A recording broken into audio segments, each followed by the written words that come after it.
23일 새벽 0시에 종료되는 한일 군사정보보호협정과 관련해 청와대가 국가안전보장회의 상임위원회를 열었습니다. 청와대는 한일 간 현안 해결을 위한 정부의 외교적 노력을 검토했다고 밝혔는데 종료 결정에 변화가 있을지 살펴봤습니다. 문재인 대통령이 김정은 북한 국무위원장에게 친서를 보내 다음 주 부산에서 열리는 한아세안 특별정상회의에 초청했다고 북한 조선중앙통신이 보도했습니다. 하지만 북한은 남측의 기대와 성의는 고맙지만 김 위원장이 부산에 갈 이유를 찾지 못했다고 거절했습니다. 한미 방위비 분담금 협상과 관련해 미국 측이 주한미군 감축을 검토하고 있다는 일부 보도에 대해 마크 에스퍼 미 국방장관이 그런 이야기를 들어본 적 없다고 부인했습니다. 에스퍼 장관은 그런 것으로 동맹을 위협하지 않는다고 덧붙였습니다. 국방부가 방탄소년단 등 연예인들에게는 대체복무 혜택을 주지 않는 현행 제도를 유지하기로 했습니다. 박사과정을 제외한 석사나 산업기능요원 등 대체복무는 1,000명 이상 줄이기로 했습니다. 철도노조 파업이 이틀째를 맞으면서 KTX 열차 운행률이 69%까지 떨어졌습니다.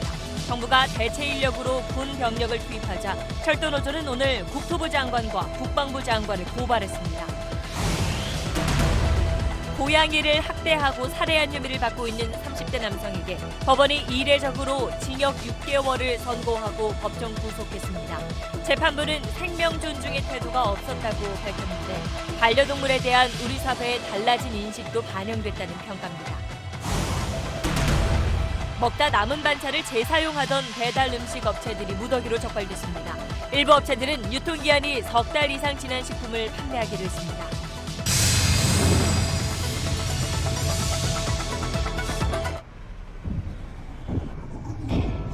정전에도 문제없이 현재 시각을 알려드립니다. 현대 수소전기차. 여러분 안녕하십니까. 한일 군사정보보호협정 지소미아의 종료 시한이 이제 28시간 정도밖에 남지 않았습니다. 오늘 열린 국가안전보장회의에서 협정을 종료하겠다는 방침을 확정할 걸로 보였는데 그 회의의 결론은 협의를 지속한다였습니다. 정부의 한 고위 관계자는 일본에 우리 측 최종안을 던지고 그 답을 지금 기다리는 중이라고 저희 취재진에 밝혔습니다. 청와대 관계자는 살얼음판 이렇게 표현했습니다. 오늘 첫 소식 전병남 기자입니다. 이례적으로 오전에 열린 국가안전보장회의 NSC 상임위 회의. 지소미아 종료 방침을 확정하는 자리로 유력시됐는데 청와대는 원론적 입장이 담긴 두 줄짜리 보도자료만 발표했습니다. 한일 간 현안 해결을 위한 외교적 노력을 검토하고 주요 관계국과 긴밀한 협의를 지속한다. 다양한 상황에 대비할 방안에 대해서도 논의했다. 미국이 종료 방침 철회를 압박하고 일본과도 막판 외교 접촉이 진행되는 상황에서 종료 방침을 확정 발표하기보다는 끝까지 노력한다는 결론을 강조하려는 의도로 해석됩니다. 두 쪽을 다 열어두고 지금 준비를 하고 대화를 하고 있습니다. 오늘이 지금 최대 위기 아무튼 마지막 노력을 하는 중입니다. 정부 고위 관계자는 일본 측의 해결 방안을 최종 제시하고 답을 기다리는 상황이라고 설명했습니다. 실제 일본 정부도 오늘 오후 총리관저에서 NSC를 열었습니다. 일본 언론들은 지소미아 문제를 논의했다고 보도했습니다. 일본에서 내일 열리는 G20 외교장관 회의에 강경화 장관이 참석할지 당일인 내일 아침에 발표되는데 청와대 관계자들은 강 장관 참석 여부가 중요 시사점이 될 거라고 전했습니다. SBS 전병남입니다. 네, 그럼 청와대 취재 기자를 바로 연결해서 몇 가지 물어보겠습니다. 자, 김정윤 기자, 마지막까지 협의를 해보겠다는 건 뭔가 좀 반전의 여지가 있어서 그런 건가요? 미국 국방장관, 주한 대사뿐 아니라 미 상원 외교위원장까지 지소미아 유지하라는 결의안 발의할 정도로 지금 미국의 압박이 거세죠. 우리뿐 아니라 일본도 미국 압박 받고 있습니다. 일본 아베 총리도 협의를 계속하고 있고 아직 포기할 단계는 아니라 말했다고 일본 언론이 전하기도 했습니다. 우리도 그렇고 일본도 그렇고 먼저 지소미아 종료를 발표하긴 좀 부담스러운 상황인 거죠.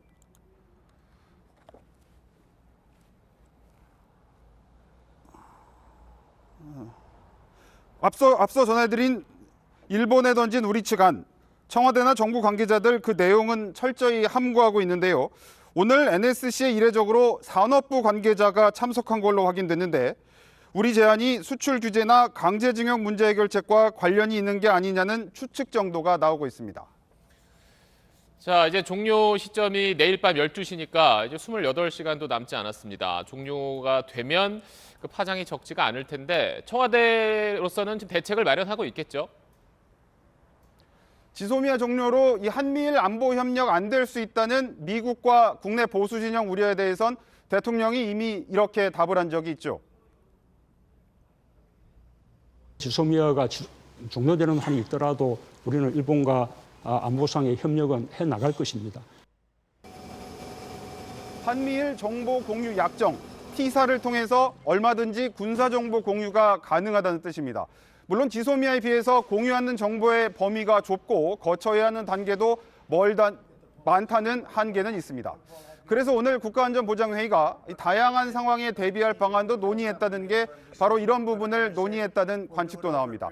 다만 지소미아 종료에 미국이 실망과 우려라는 단순한 성명 수준의 대응이 아니라 방위비 협상이 더 거칠어지고 만에 하나 통상 관련 압력으로 이어질지가 걱정인데 청와대도 이런 문제에 대해선 아직 대응 방안을 밝히진 않고 있습니다. 지금까지 청와대에서 SBS 김정윤입니다.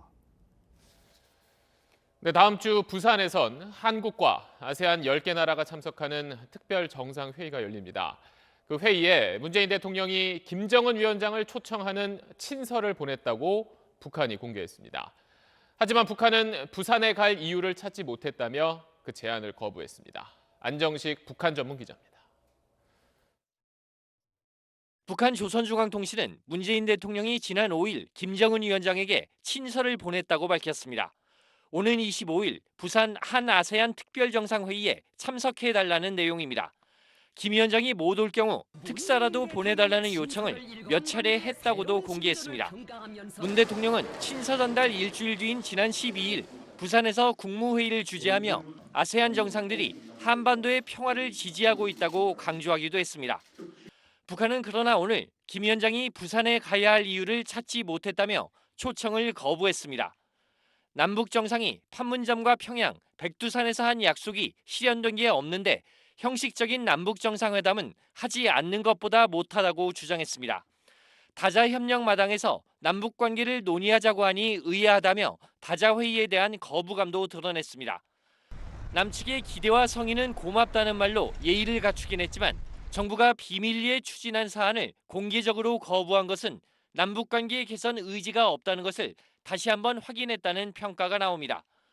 청와대는 문 대통령 모친 별세 당시 김 위원장 조문에 대한 답신 차원에서 친서를 보낸 것이며 김 위원장이 부산에 오지 못하게 된 데 대해 아쉽게 생각한다고 밝혔습니다. SBS 안정식입니다. 북한에서 미국과 협상을 실질적으로 주도해온 최선희 외무성 제1부상이 핵 문제는 이제 협상 테이블에서 내려진 것 같다는 말을 했습니다. 미국과 비핵화 협상 자체를 좀 부정적으로 본다는 느낌도 드는데 그래도 미국은 일단 북한이 협상 시한으로 내걸었던 올해 연말 이후에도 논의를 이어가자는 입장입니다. 이 소식은 김하영 기자입니다. 러시아 외무부 인사들을 잇따라 만난 북한 최선희 제1부상이 회담 직후 북미 협상에 대해 내놓은 입장입니다. 이제는 아마 핵 문제와 관련한 논의는 앞으로 협상 타구에서 내려지지 않았나 이게 제 생각입니다. 북미 간 핵 문제 논의는 미국이 대북 적대시 정책을 모두 철회해야 할 수 있을 거라고도 밝혔습니다. 당장 미국과 만나도 북핵 문제는 협의할 수 없다는 뜻으로 미국으로선 수용할 수 없는 요구입니다. 최 제1부상은 이어 이례적으로 북미 정상회담에 대해서도 적대시 정책이 계속되는 한 흥미있는 사안이 아니란 입장을 덧붙였습니다. 북한이 시한으로 정한 연말이 가까워지면서 협상 결렬까지 염두에 두고 요구 수준을 높이고 있는 것으로 보입니다. 북한이 러시아와 관계 강화를 꾀하는 것도 연말 시한을 고려한 행보로 보입니다. 미 국무부 부장관에 지명된 비건 대표는 그러나 북한이 설정한 연말 시간표에 연연하지 않을 것임을 시사했습니다. We do not have a year-end deadline. That's an artificial deadline set by the North Koreans. 비건 대표는 자신의 협상 상대로 최선희 제1부상을 지목하면서 협상 대표의 격을 올리라고 요구했습니다. 또 북한이 도발로 돌아간다면 거대한 실수가 될 것이라며 북한의 협상장 복귀를 압박했습니다. SBS 김아영입니다. 우리와 미국의 방위비 분담금 협상이 실마리를 찾지 못하고 있는 상황에서 주한미군 철수 이야기가 자꾸 나오자 미국이 선을 긋고 나섰습니다. 미국은 그런 걸로 동맹국을 협박하지 않는다며 분담금 문제는 협상이라고 진화에 나섰습니다. 워싱턴 손성민 특파원입니다. 에스퍼 미 국방장관이 주한미군 철수설을 확인해달라는 기자 질문을 받았습니다. 한국이 미국의 방위비 분담 요구에 응하지 않을 경우 주한미군 한 개 여단의 철수를 검토한다는 조선일보 보도에 대한 확인 요청인데 에스퍼 장관은 들어보지 못했다고 일축했습니다. I read articles in the media all the time that are false and or inaccurate or overstated. We're not threatening allies over this. This is a negotiation. 미 국방부는 성명을 통해 익명의 한 소식통을 인용한 무책임한 보도라며 즉각 기사를 취소할 것을 조선일보에 요구했습니다. 미군 철수설은 에스퍼 장관이 그제 주한미군의 철수나 감축과 관련해 어떤 예측이나 추측도 하지 않겠다고 말하면서 불거졌습니다. 방위비 분담에 대한 한미 정부 간 이견이 팽팽하지만 우리 국회 원내대표단이 만난 미 의회 의원들의 반응은 달랐습니다. 야당은 물론 일부 여당 의원들까지 트럼프 대통령의 무리한 협상 전략이라는데 공감했다고 전해졌습니다. 커리 가드너 상원의원도 그것은 좀 무리한 요구다라는 인식을 같이 했고요. 그렇게 이루어지지 못할 것이다라는 것들도 매커로 의원도 그렇게 인식을 했습니다. 하지만 상원 외교위원장은 한일 군사정보보호협정 종료 시 철회를 촉구하는 결의안을 초당적으로 발의하겠다고 밝혔습니다. 트럼프 행정부를 견제할 미 의회가 과도한 분담금은 안 된다면서도 한미 안보 협력에선 행정부 입장에 동조하고 있다는 점에서 우리 정부와 국회는 한층 더 복잡한 경우의 수에 대비해야 할 것으로 보입니다. 워싱턴에서 SBS 손성민입니다. 몇 달 전 스쿨존에서 교통사고로 숨진 김민식 군의 어머니가 그제 대통령 앞에서 이런 말을 했었습니다. 아이들이 이름으로 법안을 만들었습니다만 단 하나의 법도 통과하지 못한 채 국회에 계류 중입니다.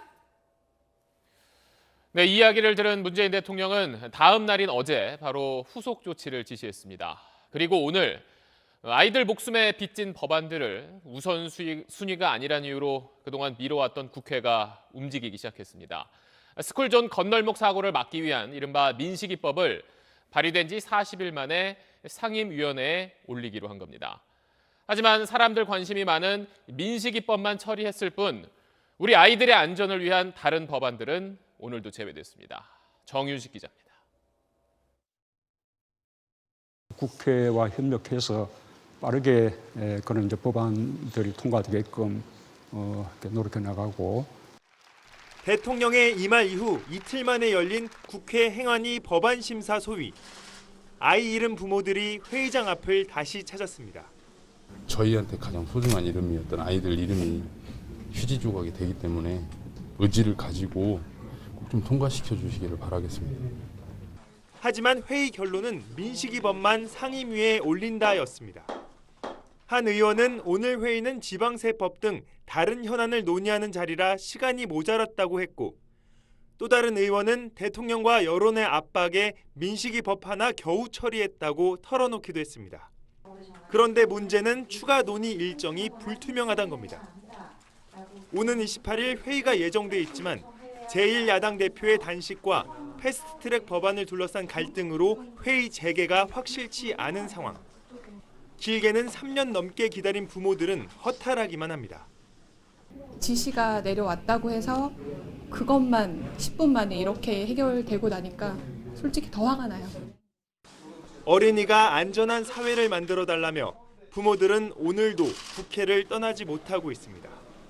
법을 만들어 달라고 호소하는 그 마음을 조금만 헤아려 주셨으면 좋겠습니다. SBS 정윤식입니다. 네, 이젠 세계적 스타가 된 방탄소년단이 우리의 음악과 문화를 널리 알린 건 올림픽 메달 딴 것만큼 가치 있는 일이니까 병역 혜택을 주는 게 어떠냐 이런 이야기가 최근 있었습니다. 대중문화도 예술이나 체육 분야처럼 병역 혜택을 한번 생각해 보자는 거였는데 정부가 받아들이지 않았습니다. 이걸 포함해서 정부가 오늘 내놓은 대체복무 개선 계획, 김태훈 국방전문 기자가 전해드립니다. 미국 빌보드 메인 앨범 차트에서 3번이나 1위에 오른 방탄소년단은 최근 자신들의 뜻과는 무관하게 병역 대체복무 논란의 중심에 있었습니다. 다양한 이렇게 예술 분야의 사람들에게 예술체육요원으로 혜택을 줄 수 있다고 생각합니다. 하지만 정부는 오늘 방탄소년단 같은 대중문화인과 연극인 등을 대체복무 대상에서 제외한 현 제도를 유지하기로 했습니다. 병역 의무 이행의 공정성, 형평성을 제고하려는 정부 기본 방침, 기본 입장 등을 고려해서 정부는 대신 예술체육 분야 중 예술요원으로 편입될 수 있는 음악대회 가운데 부실한 7개를 제외시켰습니다. 체육 분야의 1분 출전 관행을 없애기 위해 대표팀 경기에 나가지 못해도 혜택을 주기로 했지만 선발 과정의 투명성을 높이도록 했으며 특히 복무 위반으로 4번 이상 경고 처분을 받으면 고발하도록 했습니다. 명칭도 봉사활동에서 공익복무로 바꿨습니다.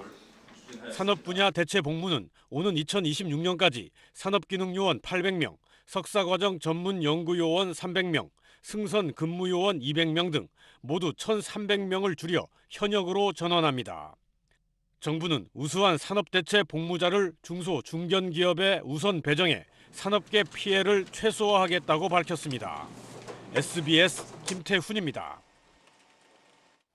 다음 소식입니다. 지난 여름 서울에서 고양이를 학대하고 그 생명까지 빼앗은 30대에게 법원이 징역 6개월을 선고하고 법정 구속했습니다. 그동안 동물 학대 범죄는 대부분 가벼운 벌금형에 그쳤는데 이번엔 이례적으로 실형이 선고된 겁니다. 먼저 재희원 기자입니다. 지난 7월 서울 마포구의 한 가게 앞, 한 남성이 고양이에게 다가가 사료를 주면서 먹으라고 손짓합니다. 고양이가 피하려 하자 갑자기 꼬리를 잡아채더니 수차례 바닥에 내팽개칩니다. 주인이 화단에 버려진 고양이를 발견했을 땐 이미 죽은 뒤였습니다. 이른바 경의선 숲길 고양이 살해 사건의 피고인 39살 정모 씨에게 법원이 오늘 징역 6개월의 실형을 선고했습니다. 재판부는 범행 수법이 매우 잔혹하고 생명 존중의 태도를 찾아볼 수 없다면서 거부감이 있다는 이유만으로 자신에게 해를 가하지 않은 고양이를 학대해 비난 가능성이 크다고 양형 이유를 밝혔습니다. 주인이 있는 고양이인 줄 몰랐다는 정 씨 주장에 대해선 안내 간판으로 소유자를 알 수 있었던 상황이라며 받아들이지 않았습니다. 너무 생명을 우습게 알잖아요. 사람만 살아가는 세상이 아니잖아요. 2번 다시 이런 학대하고 하는 사례가 없었으면 좋겠어요. 이제. 정 씨는 고양이 사료에 미리 세탁 세제를 섞는 등 사전 준비까지 했던 것으로 조사됐습니다. 재판부는 정 씨의 동물보호법 위반 혐의에 실형을 선고한 데 이어 법정 구속했습니다. SBS 재희원입니다. 동물은 물론 살아있는 생명이긴 하지만 우리 민법에선 동물을 물건으로 봅니다. 그래서 동물을 학대해도 지금까지는 물건을 부순 사람과 비슷한 처벌을 받아왔습니다. 실제로 지난 2015년부터 3년 동안 동물 학대 신고가 한 500건 정도 들어왔는데 그 가운데 처벌을 받은 건 70건이고 그것도 68건이 벌금형이었습니다. 자, 이런 거에 다 비춰보면 생명을 존중하는 태도가 없다면서 실형을 내린 오늘 판결은 반려동물을 바라보는 우리 사회 인식이 그만큼 달라졌다는 뜻이기도 합니다. 판결의 의미를 이세영 기자가 전하겠습니다. 재작년 8월 부산의 한 개시장. 30대 남성이 개를 올가미로 묶어 아스팔트 도로 위에서 끌고 다닙니다. 동물보호법 위반으로 재판에 넘겨졌고 법원은 벌금 100만 원을 선고했습니다. 지난해 대전에선 쥐약을 묻힌 먹이로 길고양이 8,000마리를 죽게 한 남성이 붙잡혔는데 아예 처벌받지 않았습니다. 현행법상 동물을 학대하면 최대 2년 이하의 징역 또는 2천만 원 이하 벌금형을 받습니다. 하지만 이번처럼 실형이 선고된 사례는 극히 드물었고 있더라도 아동학대 같은 다른 범죄와 연계된 경우였습니다. 그동안 우리 법은 동물을 물건으로 바라봐 왔는데 1,500만 반려동물 시대에 법이 시대 인식을 따라가지 못한다는 지적이 제기돼 왔습니다. 이번 판결은 동물의 생명 존중 그리고 가족처럼 여기던 고양이를 잃은 피해자의 정신적 고통을 언급했다는 점에서 달라진 인식을 반영했다는 평가입니다. 동물이 누군가의 소유물 혹은 누군가의 재물로서의 의미보다는 그 자체로 살아갈 수 있는 권리를 가진 생명으로서 바라본 점도 있다는. 동물보호단체들은 동물 학대의 사회적 위험성도 함께 인정됐다며 처벌을 더 강화하고 대법원 양형 기준도 마련해야 한다고 강조했습니다. SBS 이세영입니다. 네, 철도 파업 이틀째인 오늘 하루 다니는 열차 숫자가 첫날인 어제보다 더 줄었습니다. 핵심 쟁점을 둘러싸고 서로 생각이 달라서 노사가 합의점을 찾는 데는 시간이 좀 걸릴 것 같습니다. 먼저 한승구 기자입니다.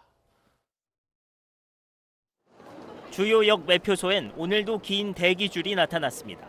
서울에 지금 병원에 왔다가 지금 가는 길인데요. 이 시간대에 맞는 걸 찾아보니까 없어져 버렸어요.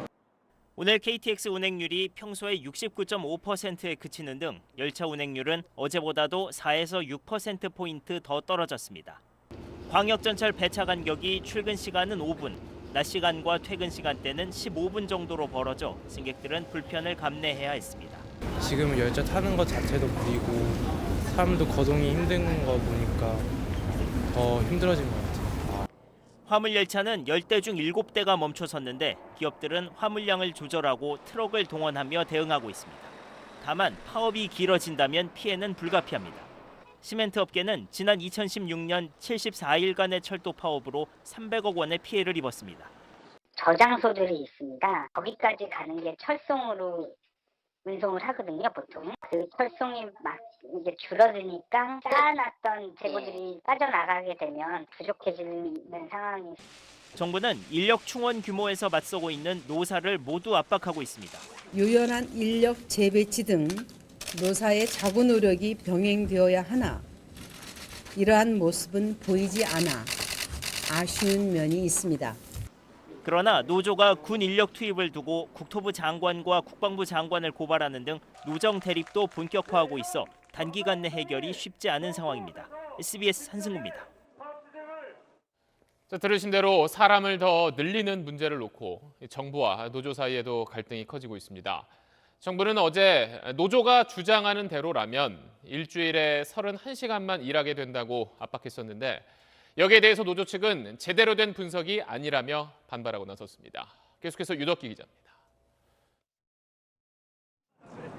코레일에서 25년 넘게 열차 점검과 수리를 담당하고 있는 조유경 씨. 3주 2교대 주 6일 단위로 일합니다. 이틀 주간 근무를 하고 이틀 연속 저녁 7시에 출근해 다음 날 오전 9시까지 야근하는데 온전히 쉬는 건 하루에 불과합니다. 야간 둘째 날 들어오면 실제로 살짝 멍한 상태가 돼서 일을 하다 보니 다치면 뭐 긁히거나 이런 게 아니라 다치면 절단 아니면 사망사고거든요. 코레일 전체 직원 3만 2천여 명 가운데 이런 식으로 일하는 노동자가 만여 명입니다. 최소한의 그 안전하게 일할 수 있는 사람이 필요한 거잖아요. 10년 가까이 거의 인력 충원이 없었어요. 주 52시간제 도입으로 월 20시간 초과 근무가 발생하고 연속 근무 시 11시간 이상 휴식 시간을 보장할 수 없는 등 근로기준법을 위반하는 구조입니다. 근무 형태를 4조 2교대로 바꾸기로 노사가 지난해 합의한 것도 이런 이유에서입니다. 다만 4조 2교대 전환을 위한 충원 규모를 놓고 노사가 대립하고 있습니다. 노측의 4,600명 증원 주장에 대해 국토부는 어제 주 31시간만 일하는 구조라며 반대 입장을 밝혔습니다. 코레일 노조는 즉각 반발했습니다. 야근이 많은 교대 근무 구조를 제대로 이해하지 못한 데다 주 31시간이란 분석도 틀리단 겁니다. 국토부는 노조 안대로라면 주당 근무 시간이 현재 39.3시간에서 37시간으로 줄어든다고 수정했습니다. 국토부가 노조를 압박하기 위해 숫자 몰이에 나선 것 아니냐는 지적이 나옵니다. 근로자들이 법을 위반하지도 않고 코레일 경영도 덜 압박하는 건설적 대안을 노사정 모두가 머리를 맞대고 찾아야 합니다. SBS 유덕입니다. 네, 요 며칠 사이 격렬한 충돌이 이어졌던 홍콩 거리가 오늘은 오랜만에 평소 모습을 되찾았습니다. 현장 연결해서 분위기 알아보겠습니다. 정성엽 특파원, 이공대 쪽에 모여있던 시위대가 이제 거의 다 바깥으로 나왔다고 하는데 그럼 지금 이공대 안쪽은 어떤 상황인가요? 네, 20대 남아있는 시위자는 이제 수십 명에 불과합니다. 끝까지 투항하지 않겠다는 사람들입니다. 20대 내부를 훑어봤더니 전쟁이 끝난 폐허 같은 느낌이었습니다. 이 체육관에만 침낭을 뒤집어 쓴 시위대들이 몇 명 보일 뿐이고요. 이 화염병을 만든 흔적이 곳곳에서 발견이 됐습니다. 또 지금 상황을 중국의 티안안men 사태에 비유하는 글을 벽에 써놓기도 했습니다. 이 인터뷰에 응한 시위대들은요, 나가고 싶지만 나갈 수가 없다. 또 투항을 하느니 차라리 죽겠다, 이런 과격한 말로 저항 의지를 표현하고 있지만 농성은 끝난 걸로 봐야 할 것 같습니다. 지금 정상 특파원 뒤쪽으로도 구호를 외치는 사람들이 보이는데 그렇게 좀 이런저런 시위가 계속 이어지긴 하는 거죠? 네, 지금 제가 나와 있는 곳이 넉 달 전 100여 명의 친중 세력들이 시위대를 무자비하게 폭행을 했던 위안롱 지역입니다.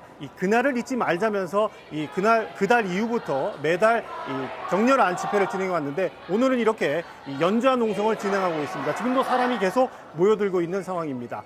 오늘 하루도 홍콩에서는 이런저런 시위가 있었습니다만은 분위기가 그리 험하지는 않았습니다. 전반적으로 일요일 선거 연기에 빌미를 주지 않겠다는 의도로 풀이가 되고 있습니다. 네.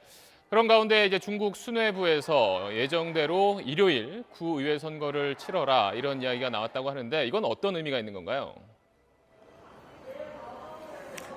베이징의 홍콩 담당 최고 책임자인 한정 상무위원이 일요일 구의회 선거를 예정대로 진행하라라고 지시했다고 현지 언론이 보도를 했습니다. 이 연기를 할 경우 더 큰 혼란이 빚어질 거라고 판단한 것으로 보입니다. 이번 선거는 민주 진영이 시위의 바람을 타고 좀 더 유리할 것이라는 관측도 있습니다만 친중 세력도 만만치 않다는 반론도 있습니다. 또 이 선거를 투표를 하겠다고 등록한 유권자의 수가 가장 사상 최대 규모로 지금 늘어난 상태인데요. 그만큼 친중이든 반등이든 이번 선거가 가지는 정치적 의미에 촉각을 곤두세우고 있다는 얘기입니다. 지금까지 홍콩에서 전해드렸습니다. 네, 다음 소식입니다. 동남아 라오스에서 한국인 관광객들이 짚라인을 타다 떨어져 한 명이 숨지고 2명이 다쳤다고 어제 전해드렸지요. 짚라인을 아래에서 받치던 지름 40cm의 큰 나무가 부러져 버린 건데 벌레가 나무 속을 갉아먹어 지지대가 약해져 있던 것으로 추정됩니다. 한지연 기자가 보도합니다. 사고가 난 짚라인 시설은 지지대인 나무와 나무 사이에 줄을 걸어서 내려오는 방식입니다. 총 12개 구간으로 13개의 나무로 연결된 짚라인의 총 길이는 1km가 넘습니다. 사고가 난 구간은 지지대 사이가 30에서 40m에 이르는 것으로 알려졌습니다. 지지대로 쓰이는 나무는 지름 40cm, 높이 7m의 아름들이 살아있는 큰 나무인데 이 나무가 부러지면서 화를 당한 겁니다. 그게 살아있는 나무라서 부러지기 상당히 어려운 겁니다. 추측하기로는 안에서 벌레가 먹어가지고 부러지지 않았을까라고. 사고를 당한 관광객들은 현지 여행사를 이용한 것으로 알려졌는데 짚라인을 타기 전 관광객들이 서명해야 하는 서약서를 보면 각자 보험 처리를 해야 하고 모든 위험 부담을 떠안는데 동의하라고 돼 있습니다. 사고 소식이 알려지자 네티즌들 사이에서는 동남아 레저 시설 안전 관리에 대한 우려가 커지고 있습니다. 대사관 측은 라오스 경찰과 정확한 사고 원인을 파악하고 있으며 라오스 현지에 도착한 유족은 고인에 대한 화장 절차를 진행한 뒤 곧 귀국할 예정입니다. SBS 한지연입니다. 길 가는 사람들을 향해 빙초산을 뿌린 남성이 붙잡혔습니다. 이런 일을 저지른 게 처음이 아니라는데 빙초산은 강한 산성 물질로 피부에 닿으면 화상을 입을 수도 있습니다. 유수환 기자가 보도합니다. 모자를 쓴 남성이 걸어옵니다. 길가에 있는 남성들을 보고 멈춰서더니 갑자기 위협하기 시작합니다. 상대 남성이 다가오자 얼굴을 세게 밀친 뒤 주머니에서 플라스틱 통을 꺼내 주변 사람들 얼굴로 마구 휘둘러댑니다. 통에서 나온 액체를 맞은 이들이 얼굴을 움켜쥔 채 건물 안으로 뛰어들어갑니다. 이 액체는 강한 산성을 띤 빙초산이었는데 물에 희석한 상태여서 큰 화상으로 이어지진 않았습니다. 갑자기 저희 직원들한테 얼굴을 2명한테 갑자기 뿌린 상황이라 화학약품 냄새가 너무 심하게 나서 굉장히 따갑다고 비명 소리를 질렀고요. 경찰은 20대 남성 2명에게 빙초산을 뿌린 혐의로 68살 최모 씨를 검거했습니다. 피해자들과 최 씨는 전혀 모르는 사이였습니다. 최 씨는 평소에도 빙초산을 담은 1리터 크기의 플라스틱 통을 갖고 다녔으며 이번이 처음은 아니었던 걸로 알려졌습니다. 최 씨는 경찰 조사에서 사람이 다가오자 자신을 해코지할 것 같아 등초산통을 휘둘렀다고 진술했습니다. 경찰은 최 씨의 정신질환 전력을 조사하고 있습니다. 경찰은 최 씨의 범행이 이번이 처음이 아닌 만큼 특수상해 혐의로 구속영장을 신청했다고 밝혔습니다. SBS 유수환입니다. 손님이 먹다 남긴 반찬을 재사용하거나 유통기한이 석 달 넘게 지난 음식을 팔던 배달 전문 음식점들이 무더기로 적발됐습니다. 주방 위생 상태도 엉망이었습니다. 정다은 기자입니다.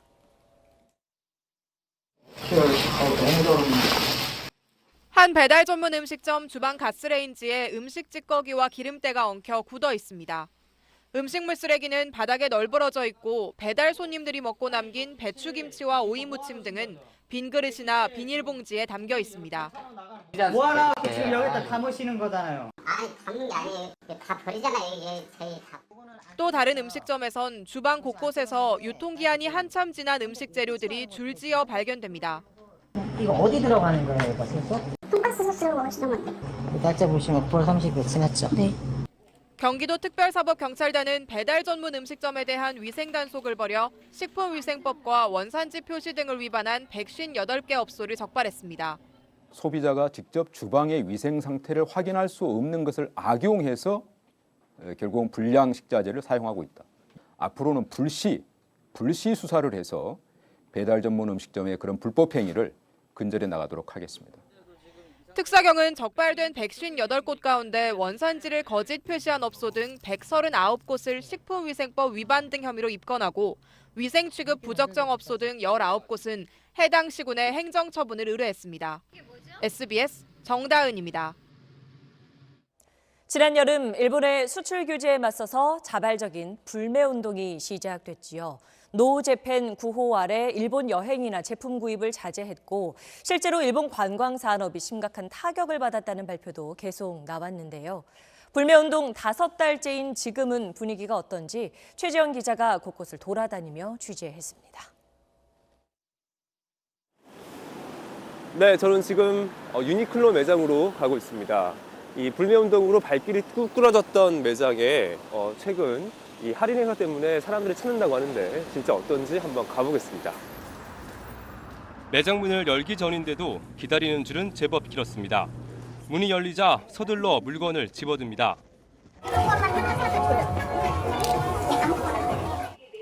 양말 하나라도 사면 유니클로 대표 상품을 공짜로 주는 이벤트 현장입니다. 이벤트 상품은 15분 만에 다 나갔습니다. 혜택을 선착순으로 증정해드린 이벤트가 모두 종료되었습니다. 이 할인 행사와 온라인 구매로 유니클로 매출이 많이 늘었다는 주장도 나왔습니다. 온라인 매출은 계속 달성을 했다.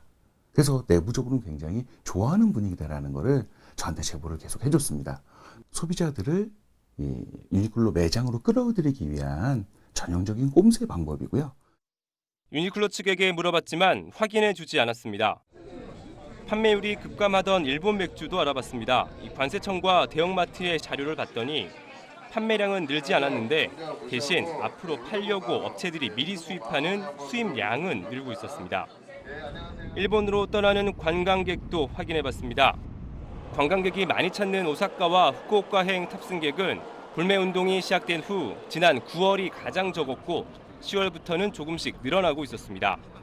중단했던 일본행 노선을 일부 재개한 항공사들도 생기기 시작했습니다. 살짝 늘긴 한 것 같아요.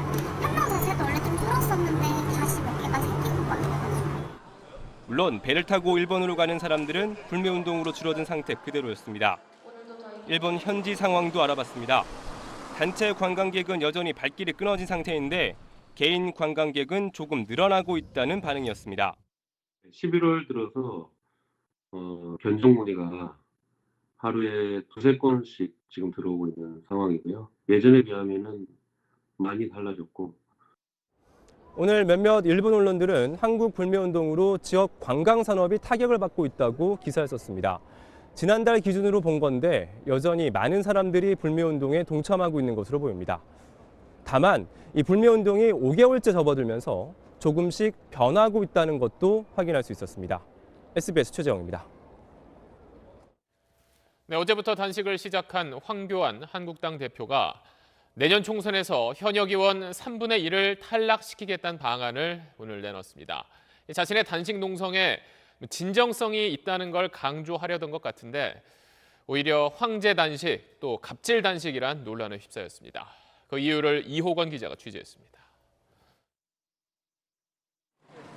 오늘 새벽 국회에서 청와대 앞으로 다시 단식 농성 장소를 바꾼 황교안 대표. 땅바닥에서 당회의를 주재하면서 한일 군사정보보호협정 종료 결정 철회를 촉구했습니다. 한일 군사정보보호협정을 종료하는 것은 사회 행위이자 국익 훼손 행위입니다. 리더십 위기 돌파용 단식 아니냐는 비판을 의식한 듯 내년 총선 공천에서 현역 의원 3분의 1을 탈락시키겠다는 안도 발표했습니다. 하지만 한국당의 단식투쟁 천막 근무자 배정표가 공개되면서 논란이 불거졌습니다. 당대표 지시사항 문구와 함께 주야간 12시간씩 한 조에 당직자 4명을 황 대표 가까이서 보좌하도록 배정했는데 특히 황 대표 기상시간인 새벽 3시 반 근무를 철저히 하고 근무하지 않을 경우 불이익 받을 거란 경고까지 한 걸로 알려졌습니다. 근무자 중엔 임신부도 3명 포함된 것으로 확인됐습니다. 다른 정당들은 민폐 단식, 갑질 단식이라며 일제히 비판했습니다. 황제 단식입니다. 황 대표협회는 마지못해 이렇게 함께하는 당직자들의 근무 일지에 따른 근무가 함께하겠지만 국민의 손에는 차가운 바람만 있습니다.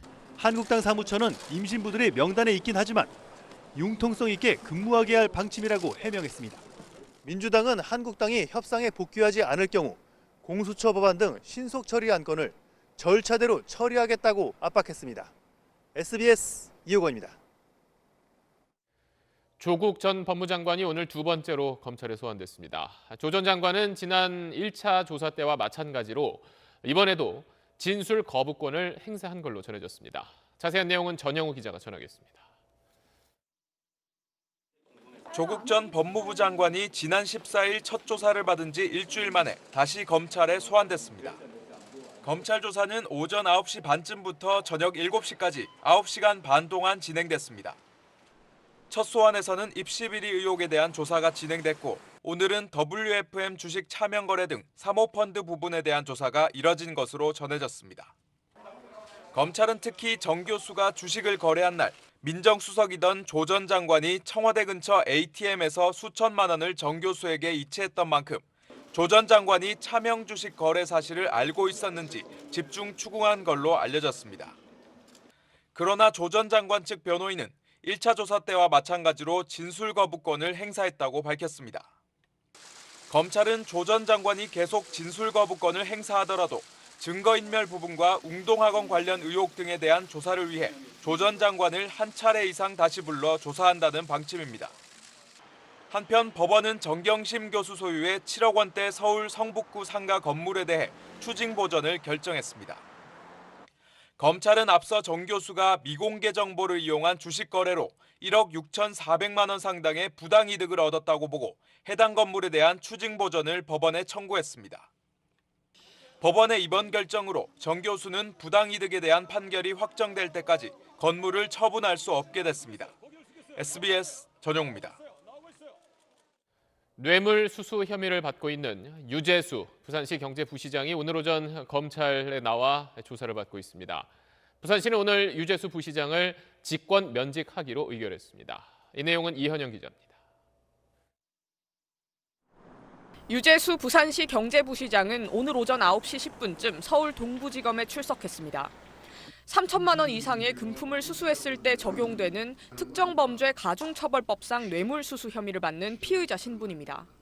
검찰은 유 부시장을 상대로 지난 2017년 금융위원회 기획조정관과 금융정책국장으로 재직하던 당시 자산운용사와 사모펀드 운용사 등 금융위 감독을 받는 업체들로부터 자녀 유학비 등 금품을 받고 그 대가로 편의를 봐줬는지 집중 조사하고 있습니다. 검찰은 앞서 금융위 관계자 등에 대한 조사를 통해 유 부시장이 해당 업체들에게 편의를 제공했다는 진술을 확보한 상태입니다. 유 부시장은 금품을 받은 사실은 일부 시인했지만 대가성은 없었다는 취지로 진술한 걸로 알려졌습니다. 검찰은 유 부시장의 비위 혐의에 대한 조사와 함께 지난 2017년 유 부시장에 대한 청와대 특별감찰반의 감찰이 중단된 경위도 수사하고 있습니다. 검찰은 최근 전직 특감반원 등을 불러 누구의 지시로 감찰이 중단됐는지 등을 조사했습니다. 김태우 전 청와대 특별감찰반원이 지난 2월 청와대 윗선에서 감찰을 중단시켰다며 조국 당시 민정수석 등을 고발한 상태여서 조 전 장관에 대한 조사가 이뤄질 수도 있습니다. 부산시는 오늘 유 부시장을 직권 면직하기로 의결했습니다. SBS 이현영입니다. 제주도 서쪽 바다에서 갈치잡이배가 불에 타 가라앉은 지 오늘로 사흘째입니다. 현장에서 수색 작업이 계속 이루어지고 있는데 자세한 내용 취재기자 연결해서 알아보겠습니다. 자, 홍영재 기자, 실종자 11명 지금 계속 찾고 있는데 오늘 새로 들어온 소식이 있습니까? 네, 해경은 오늘도 함정 39척과 항공기 9대를 동원해 사고 지점으로부터 최대 83km 있는 범위를 수색했는데 아직까지는 추가로 실종자가 발견됐다는 소식은 들리지 않고 있습니다. 저희 취재진이 오늘 해경의 협조를 얻어서 사고 해역을 둘러봤는데요. 사고 해역은 약 1.5m에 달하는 파도가 쳤는데 3m가 넘는 파도가 쳤던 어제보다는 기상 상황이 한결 나아진 모습입니다. 하지만 내일은 날씨가 또 나빠질 걸로 예측돼 수색 범위를 어떻게 조정할지 신중하게 검토하고 있습니다. 오늘 오후엔 베트남 선원 4명의 가족들이 제주도에 도착했는데요. 내일 날씨가 좋지 않더라도 사고 현장에 얼른 가고 싶다고 말한 걸로 전해졌습니다. 자, 배의 꼬리 부분, 그러니까 선미 쪽을 어제 들어 올리려다가 날이 안 좋아서 중단됐었는데 오늘은 그 작업에 좀 진전이 있었습니까? 네, 250톤까지 인양이 가능한 크레인을 실은 바지선이 오늘 오후 5시 30분쯤 사고 해역에 도착했습니다.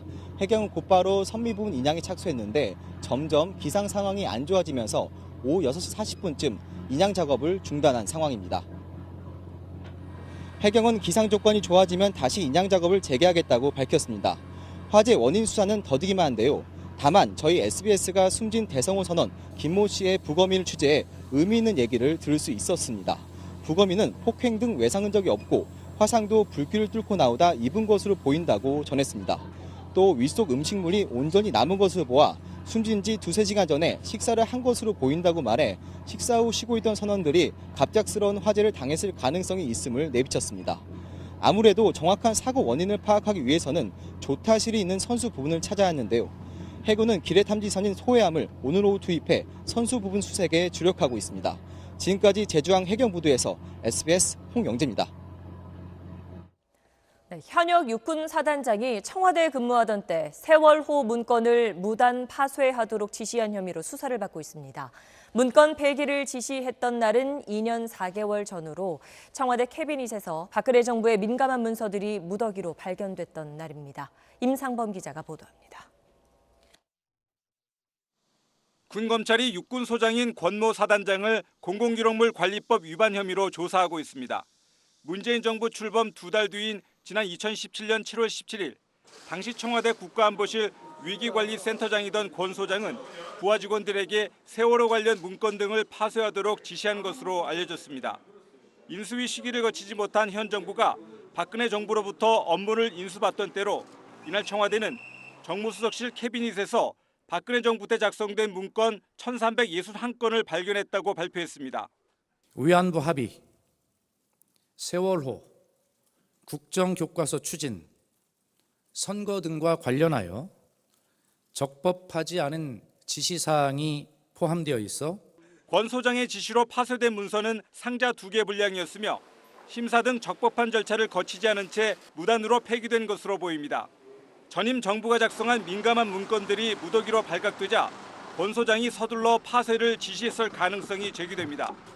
박근혜 정부 때 청와대에 들어온 권 소장은 정권 교체 뒤인 2018년 1월까지 자리를 지켰고 군으로 복귀한 뒤 소장으로 진급했습니다. 군검찰은 권 소장을 상대로 누구의 지시가 있었는지, 왜 문건 파쇄를 주도했는지 등을 집중 수사할 계획입니다. SBS 임상범입니다. 이낙연 국무총리의 동생이 금융기관 이사장을 지낸 뒤 건설업체에 재취업하는 과정에서 공직자 윤리 규정을 어긴 게 드러나 과태료 처분을 받았습니다. 야당은 해당 업체의 수주가 크게 늘었다며 특혜 의혹까지 제기했는데 이 총리 측은 흠집내기용 허위 주장이라고 반박했습니다. 민경호 기자의 보도입니다. 한국당 곽상도 의원은 이낙연 총리의 동생 이계현 씨가 불법 재취업을 했다며 서울중앙지법 결정문을 공개했습니다. 지난 2016년 8월 전남 신용보증재단 이사장직에서 물러난 이 씨는 지난해 7월 건설업체 삼환기업 대표로 재취업했는데 서울중앙지법은 공직자윤리위 재취업 심사를 거치지 않았다며 지난달 과태료 30만 원을 부과했습니다. 이 씨는 지난 18일 사표를 썼습니다. 곽 의원은 이 씨 취업 이후 해당 기업 관급공사 수주가 급증했다며 재취업 대가란 의혹까지 제기했습니다. 관급공사 수주액이 한 3배 정도 는 걸로 확인되고 있습니다. 김영란법이라든가 이런 법에 저촉될 소재가 있기 때문에 이 총리 측은 과태료 부과 사실은 인정했지만 특혜 의혹은 흠집내기용 허위 주장이라고 일축했습니다. 도로공사와 조달청도 모든 항목이 계량화되고 공개되는 정부의 전자조달 시스템상 특혜를 줄 수 있는 구조가 아니라고 반박했고 SM그룹도 법정 관리에서 벗어나면서 수주액이 자연스럽게 증가했다며 특혜 의혹을 부인했습니다. SM그룹은 광주광역시 연고의 건설회사를 모태로 성장한 준대기업 집단으로 최근 우호연 회장이 육군 34단 명예사단장 자격으로 장병을 사열해 구설에 오르기도 했습니다. SBS 민경호입니다.